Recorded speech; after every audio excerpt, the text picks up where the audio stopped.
Hello বন্ধুরা, আপনারা সবাই কেমন আছেন? আশা করি ভালো আছেন। আজকের এই মাছের মাথা দিয়ে কি বানিয়ে ফেললাম বলুন তো।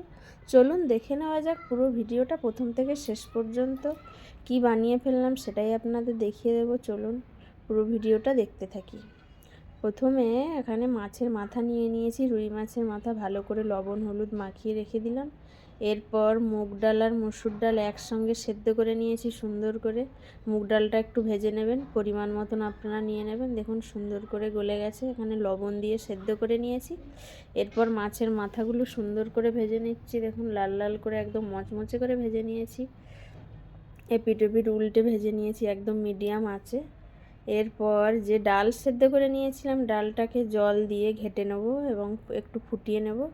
দেখুন ডালটা একদম জল দিয়ে যে একটু গাঢ় টাইপের করবেন। আজকের রেসিপি মুগ ডাল আর মসুর ডাল দিয়ে মাছের মুড়ো দিয়ে ডাল। তারপরে দেখুন ডালটা ঢেলে নিলাম। এরপরে কড়াইতে যে মাথা ভেজে নিয়েছিলাম ওই গরম তেলে 5 ফোড়ন দিয়ে দিলাম। আর কয়েক কোয়া রসুন ছাড়িয়ে রেখেছিলাম, কুচিয়ে নিয়েছি। এখানে কুচনো রসুন ব্যবহার করবেন, তাহলে তরকারিটার ডালটার এই ডালের টেস্টটা খুব সুন্দর আসবে। তারপরে দেখুন কেটে রাখা পেঁয়াজ দিয়ে দিলাম, কয়েকটা কাঁচা লঙ্কা চেরা দিয়ে দিলাম। ভালো করে সুন্দর করে ভাজতে থাকবো একদম লো ফ্লেমে, যত সময় না পেঁয়াজের বাদামি রং আসে এইভাবে ভেজে নেব সুন্দর করে।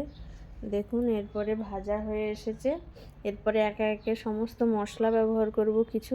প্রথমে লবণ দিয়ে দিলাম, তারপরে দিলাম জিরে গুঁড়ো, দেব ধনে গুঁড়ো, আর দেব একটু গরম মশলা, আর দেব কাশ্মীরি লঙ্কার গুঁড়ো। আপনারা যে যেমন ঝাল খেতে চান সেই অনুযায়ী ঝাল ব্যবহার করবেন। তারপরে একটু কাঁচা লঙ্কা আর শুকনো লঙ্কা পেস্ট দিলাম, আপনাদের প্রয়োজন অনুযায়ী আপনারা লঙ্কা ব্যবহার করবেন। এরপরে ভালো করে মশলাটা সুন্দর করে কষিয়ে নিচ্ছি। দেখুন সুন্দর করে কষানো হয়ে এসেছে। এরপরে যে মাথা ভেজে রেখেছিলাম রুই মাছের মুড়ো, ওটাকে ভেঙে নিয়েছি, দিয়ে দেব। রুই মাছের মুড়োটা দিয়ে দিলাম, দিয়ে ভালো করে মিশিয়ে নিচ্ছি মশলার সঙ্গে। আজকের এই ঘরোয়া পদ্ধতিতে মুড়ো ডাল একবার বানিয়ে খেয়ে দেখুন, আপনাদের খুব সুন্দর লাগবে এবং খেতেও খুব সুন্দর লাগে। আপনারা দু রকম ডাল ব্যবহার করে করবেন, আমি দু রকম ডাল ব্যবহার করেই করেছি, মুগ ডাল মসুর ডাল। তারপরে দেখুন ডালটা দিয়ে দিলাম, এখানে জল দিয়ে ঘেটে রেখেছিলাম এবং একটু ফুটিয়েও রেখেছিলাম, দিয়ে দিলাম। এরপরে টকবক করে ফুটে গেলে ডালটা একদম হয়ে আসবে এবং রেসিপিটাও রেডি হয়ে যাবে। তারপরে স্বাদের জন্য একটু চিনি ছড়িয়ে দিলাম।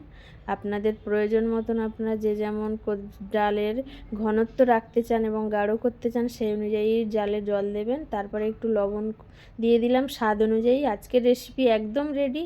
এইবার নেড়ে চেড়ে নামিয়ে নেব। অবশ্যই ভালো লাগলে রেসিপিটা চ্যানেলটা সাবস্ক্রাইব করে